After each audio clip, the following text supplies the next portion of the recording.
I'm taking a break in William Stanley Park here in Great Barrington, Massachusetts. When you think about Great Barrington, there's a lot of history here. I mean, William Stanley Park is named after this guy. He's got his own monument here. A genius, an inventor of alternating current.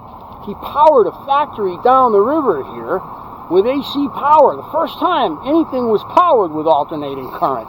He was a Tesla fan, obviously, and involved a major player, in fact, in the current wars, working with Westinghouse. And the power source that he used was the mighty Housatonic River below me, swollen by fall floods. Now, the Housatonic's got a great history. This is the home of the Stockbridge people and several other tribal people. Stockbridge, originally called the Housatonic. They lived about 5 miles up that way. It's also been the site of events in Shays' Rebellion. The last real battle of King Philip's War occurred just down the river a piece from me now. And, of course, there's plenty of 18th, 19th, and 20th century history. But one of the most interesting things that I think happened on this river happened just around the corner. And it was just down the river here in a backwater that one of the craziest events of the late 18th century took place. Now, it's not a time where people chased their tails with crazy stories about hairy beasts.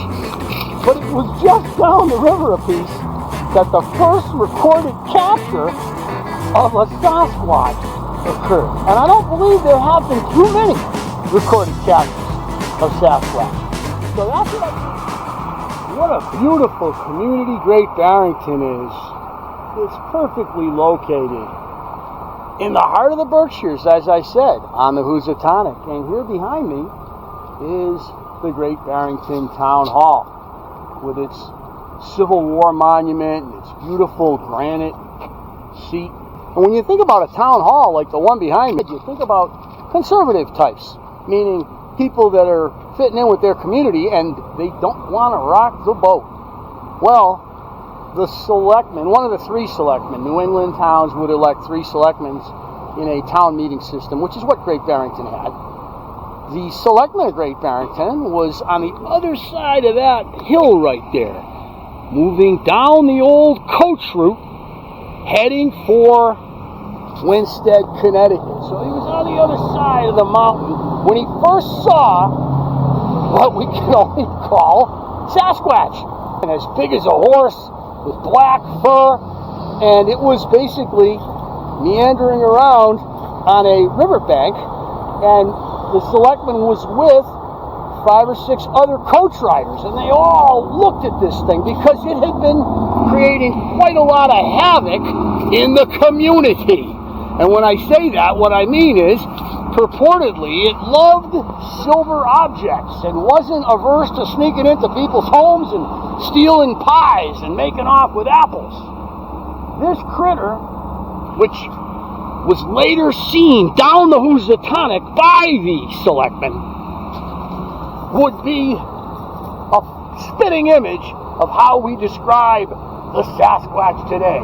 So just a few months after the initial sighting by the selectmen, he and several other Great Barrington and Sheffield types tracked down and captured the Sasquatch as it slept on a sandbank in the river. The Sasquatch that they described was purported to have like a split personality. When nobody was around, it would act all mean. If it knew it was being observed, it tended to be very meek and mild. But by itself, it roared and broke branches and made all kinds of noise. When they captured it, it was very docile, and they confined it in the basement of the old town hall. Later, sent it to Cambridge, Massachusetts, home of Harvard University, for confinement and study, but remained for quite some time. Again, that's not ancient history. This is the time of the mature American colonies. This is the time of Dr. Franklin's experiments, the discovery of the Gulf Stream, the invention of the Franklin stove, the mapping of the east coast of the United States. It was a great time in history, and we shouldn't think about the Selectman of Great Barrington who had this experience as a hick or a hayseed. In this case, we have a distinguished gentleman not only reporting sightings, but purportedly capturing the beast as well. We got Beetroot on board today as we make our move from Great Barrington, right where the famous Bigfoot capture took place, down the mighty Housatonic, all the way to the Tom Reed UFO Memorial Park. This is a paranormal episode of Fishing Historic Places, and we're going to have some fun here. We have Beetroot, who's a known and notorious outdoorsman, along with Officer Thump and I. And again, the Housatonic is our subject matter. And we're looking for largemouth and smallmouth and bowfin and pike. And look at this little, right here. Yeah, they're here. So I got a streamer rod and I got a Rapala combination, 8-pound test, little 5.5 foot pole, kind of an ultralight. And we're going to go out, we're going to have some fun. I'm telling you that. And we're going to get some history in too, and some paranormal. The paranormal. You know the thing about the paranormal, you can't really look for the paranormal. It just happens. Like, that's the thing. I think that when you see the ghost hunting shows and the Bigfoot shows and the UFO shows, they're pretty much history shows. They're basically talking about what's already happened. The idea of setting up a camera and having something, like, unusual happen doesn't seem to be happening a lot with everybody carrying a cell phone in their pocket, right? There we go, up against the bank. Oh, yes! It feels good. I got a good feeling. Over by that knotweed, that invasive knotweed. I used to call it Chinese knotweed, but now that triggers people, so they call it Asian knotweed, I think. Brought here by the gardening crowd in the 19th century, and now it covers our highways and river valleys. It looks like bamboo, and you can eat it when it's young. Have you ever tried it? It's actually something you can add to a salad. It's got like a sour, little bit of a sour flavor, earthy sour, I would say. I would describe it as. Maybe what the Asians would call umami. Beetroot, have you ever tried eating that bamboo over there when it's young? Stuff right across from you, that knotweed. No. When it just starts sprouting in April, you pick it and eat it. It's actually pretty good.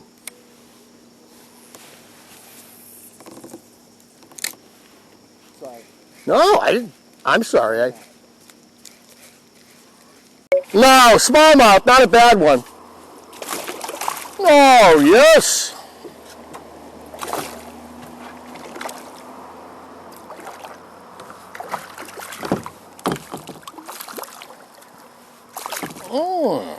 Housatonic smallmouth. Oh yeah, look at you. I gotta get my pliers out because where do I get them off quick? In the river? The faster you get them off, the faster you can get back on your paddle, because you might need to, like me right now.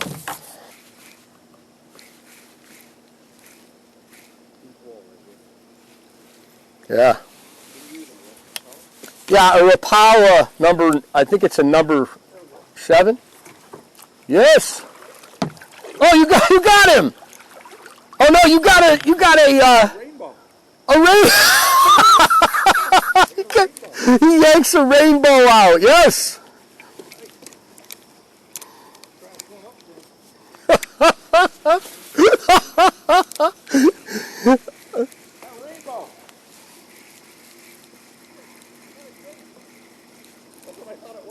I thought it was too. I looked at it and I thought it was a fall fish or a dace. Nice size. On this log obstruction here, I'm holding on. I'm making some casts into that soft water over it. Oh, there we go. Right where he was supposed to be. right where he was supposed. Oh, yes.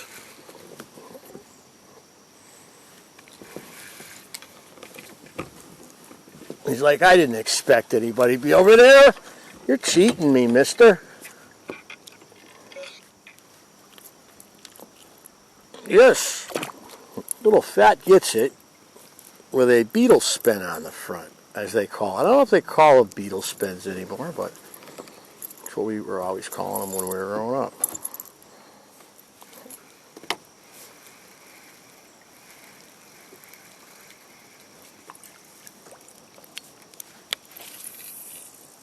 I'm just going to let it release now. There we go. It's like I said, that's the problem with rivers. You got to be careful.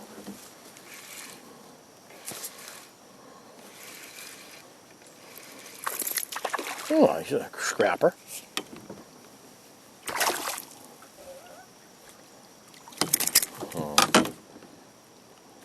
Hooked in the bottom jaw.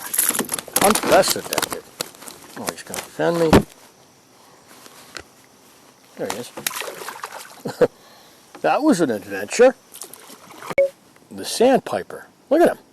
I don't know if that's a sandpiper, but look at him. He's coming right down to the water.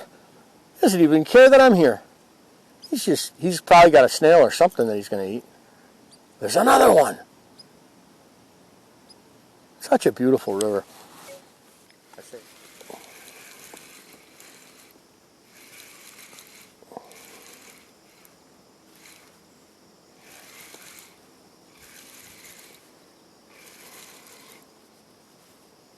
The whopper plopper, paying off.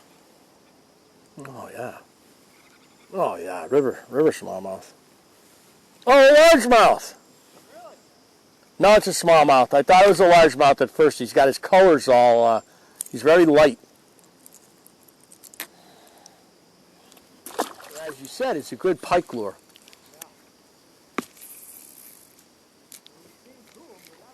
Oh yeah. There. Oh, there we go.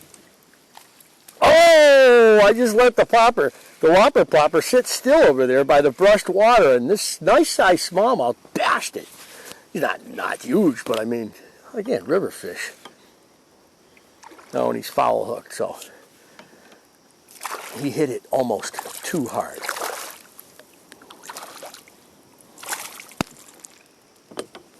Almost hit it too hard.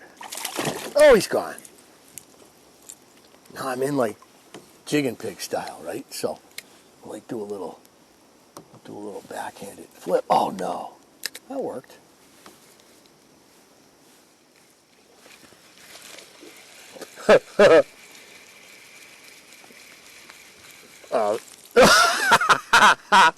Oh yeah. No, he's ramming the boat. He's attacking the paddle. He doesn't. He's hooking me. Now he's off. He's got me all kumboobled. It's clay. Oh, there we go. Oh, a violent hit, and then an insane. Oh, he's angry. He's angry. Oh, look at him go. Oh, he's taking the fly rod with him. Oh, he's crazy. Just crazy. I'll bring him in over on this side. It's easier. He was in the milfoil. There's a milfoil bed there, and he was in the milfoil bed. And I like to get it right up to the lure. Grab it by the lure if you can. You're using light line. You don't want to pull it in by the line. I tell people that all the time. That's how you snap a lure off in their mouth. I don't care if you want to throw your lures in the lake and just get rid of them. Go ahead. Don't leave them in a fish's mouth. Don't risk a fish's life because you're too lazy to land it properly. And if you're afraid that you're going to get hooked by the fish, slow down a little. If you're still afraid, stay home. Bringing him up out of the water, he hits it.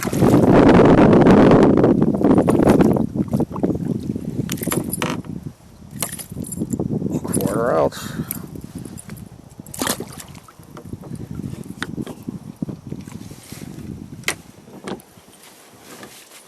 Another nice deep hole, huh? Looks like that was an old dam. I'm not joking. There was rocks going right across the river there. We have a mystery, and we're going to investigate it. I'm going to paddle up here because we're noticing corn floating in the Housatonic River. And we can see right here, right in front of the boat, an absolute pile of corn floating in the river. Now, what's doing that? Is that a beaver doing that? I wonder if it's a beaver. There's like a slough there, like that's like a beaver slough. So I think it's a beaver, Tom, but it could also be Bigfoot. As Tom said, Bigfoot might be involved. Look at the corn all over the place. So, you know, it's... I've never heard a farmer complain about damage from beavers. Like I've heard them complain about deer damage and bear damage and stuff, but I've never heard them complain about beaver damage. Put this clear.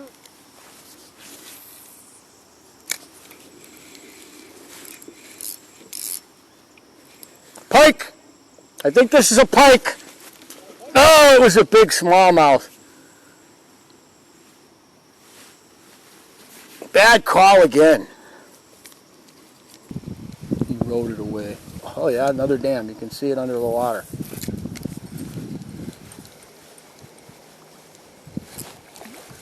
Yes! Largemouth! Mr. Largemouth! Yes, and he's a fat little guy. Look at the size of him, Tom! I think you can catch fish on this bottom, but I don't think it's a good day to do it.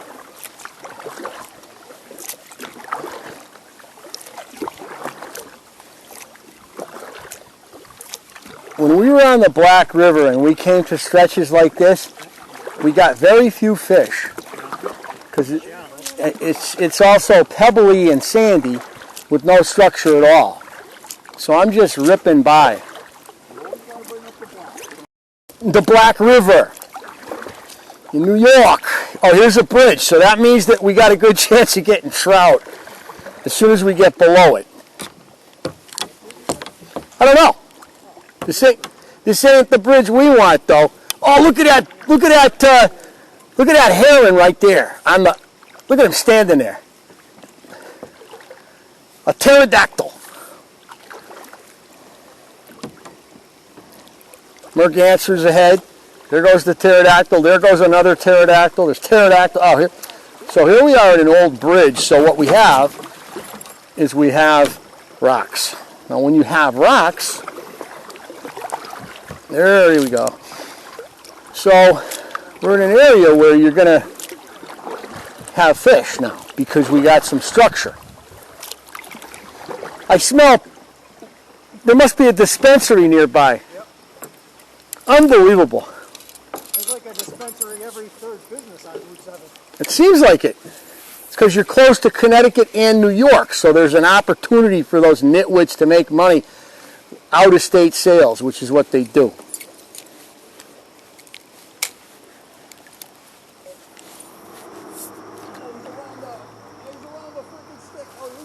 Oh, nice fish. Nice fish. Solid bass.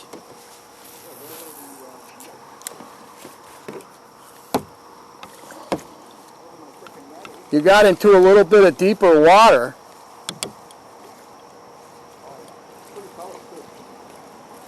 Largemouth? You had a figure. Like I said, I was just saying that we're hitting Route 7, so we're going to get into a lot of riprap, and there'll be, because we got a sandy bottom, but with the riprap, we're going to have fish.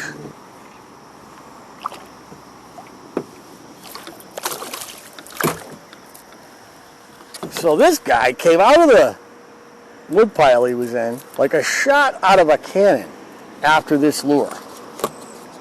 and then impaled himself on it.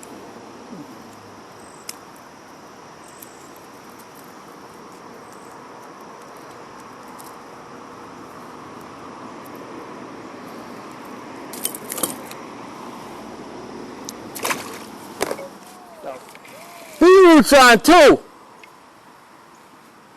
This is a head shaker, Tommy. I don't know what this is. It's got to be a small. Oh, it's a pike. Got the pike, baby.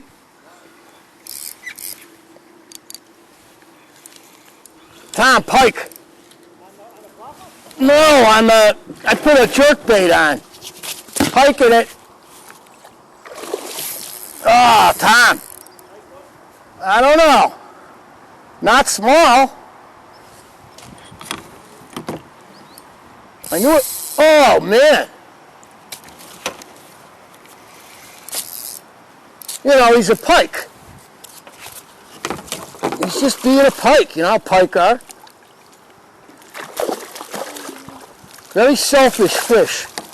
Selfish. Oh, see? Look at him. So we can see him. There he is. He's hanging off the net because he's selfish. And I will get him back in the water. Tom, you want a shot of this guy?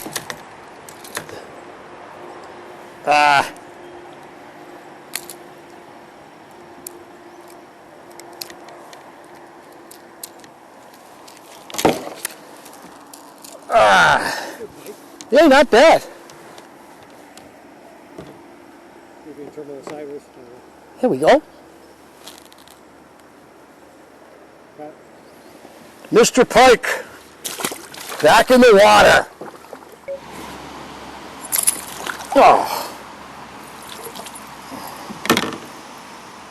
Get back in the water, boy.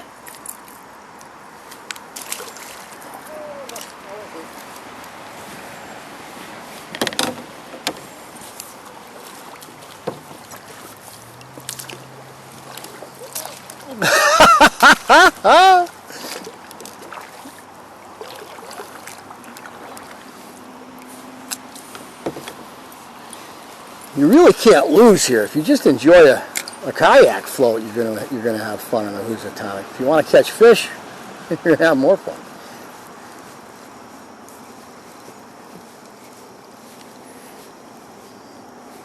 As far as how to fish the river, I'm using a 1/4 ounce spinnerbait right now, and I'm doing well.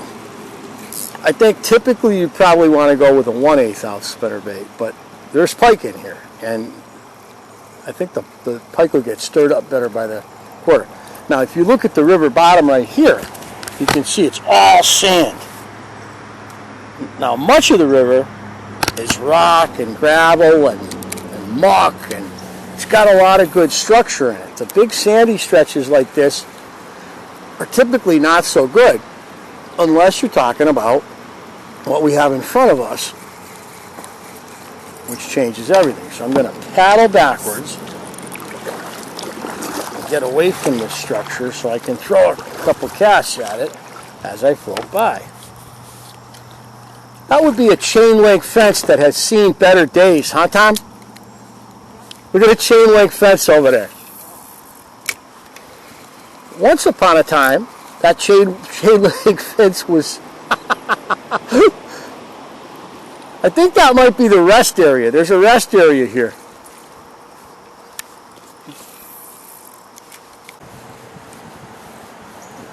So try to keep your burn spinnerbait high in the water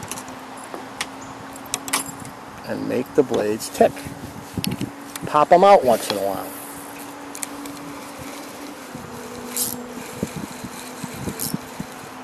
Man, they're just blowing this thing up and I'm missing them. I wonder if I got any hooks on this here thing. And they're really reacting. There's another one. It hits the water and they're pounding it. He's got it good. Oh, that's a good one.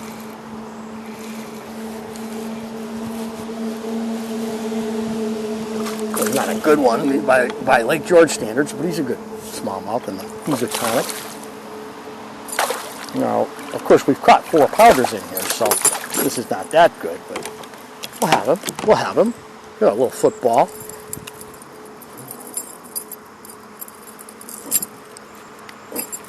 There he is. Yes. Coming back. Throws it again.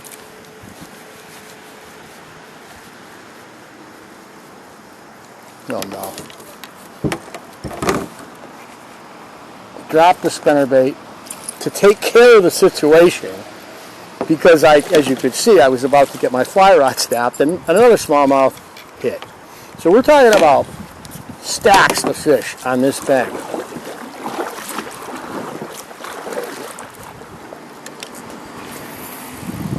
I like this cut. There's an indentation over there. The current's moving quick, and then there's a cut. You see that? Riprap stops, and there's mud behind it. So I'm going to try throwing one across that cut. Oh, there's a good one. That's a pike. Big pike. Big pike. This is a big one, Tom.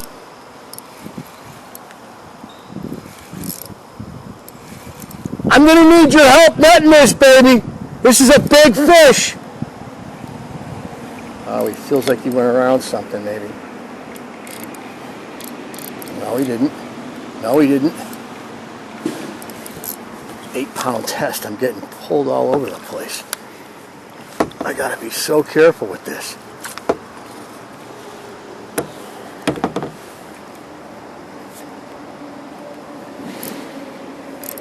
Tommy! Oh, he snapped me off! He snapped me off!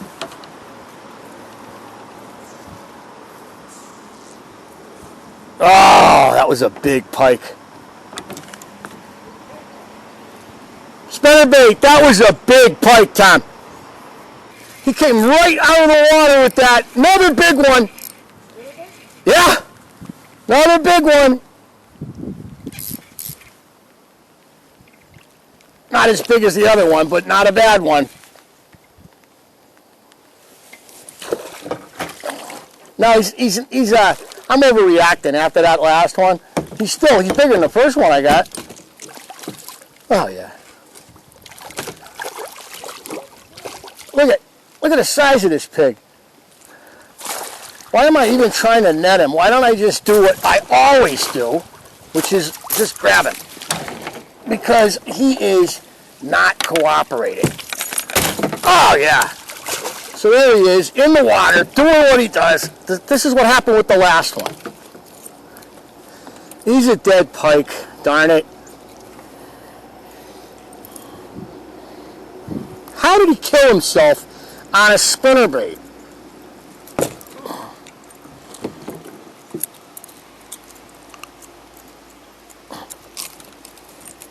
Sad to see a beautiful fish like this get badly hooked.